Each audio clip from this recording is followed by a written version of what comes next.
நான் என்ன சொல்றேன், அஜித்குமார் நகையை திருடியதாக ஒரு வாதத்துக்கு நான் ஏற்றுக்கொள்கிறேன். அஜித்குமார் திருடி இருக்கலாம். என்ன காவல்துறை அவங்க அஜித்குமார் திருடினான்னு நான் சந்தேகப்படுறேன்னு சொல்லும் போது அஜித்குமாரை விசாரிக்க வேண்டியது காவல்துறையோட கடமை. நான் மறுக்கல.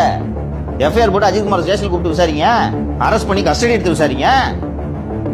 எஃப்ஐஆர்ல எப்படி சார் எப்படி சார் எதுக்கு சார் அடிக்கிறீங்க? நான் காவல்துறையோட வாதத்தை ஏத்துக்கிறேன். திருடி இருக்கலாம் அஜித்குமார், முறையா விசாரிங்க, சட்டபூர்வமா விசாரிங்க. என்ன வித்தியாசம் ஏற்படும்? எஃப்ஐஆர் போட்டு அடிக்கலாமா? எஃப்ஐஆர் போட்டு விசாரிங்கன்னு தான் சொல்றேன். எஃப்ஐஆர் போட்டாலும் அடிக்க முடியாது. நீங்க அஜித்குமாரை விசாரிக்கிறதுக்கே எஃப்ஐஆர் போடணும்ன்றேன். அது முதல் கட்டம். எஃப்ஐஆர் போட்டு அடிக்க சொல்ல நானு. அஜித்குமாரை விசாரணைக்கு வாப்பான்னு கூப்பிடுறதுக்கு உங்களுக்கு எஃப்ஐஆர் வேணும்ன்றேன். இதெல்லாம் நம்ம ஃபாரின்ல பாத்துருக்கோம் சார். வாரண்ட் இருந்தாதான் ஒரு நபரை வீட்டுல இருந்து கூட்டு போக முடியும்.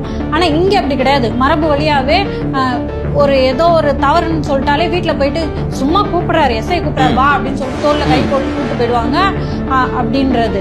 இப்போ இது மாறணும்னு சொல்றீங்களா? அடிப்படையிலே கோளாறு இருக்குன்னு சொல்றேம்மா. ஒரு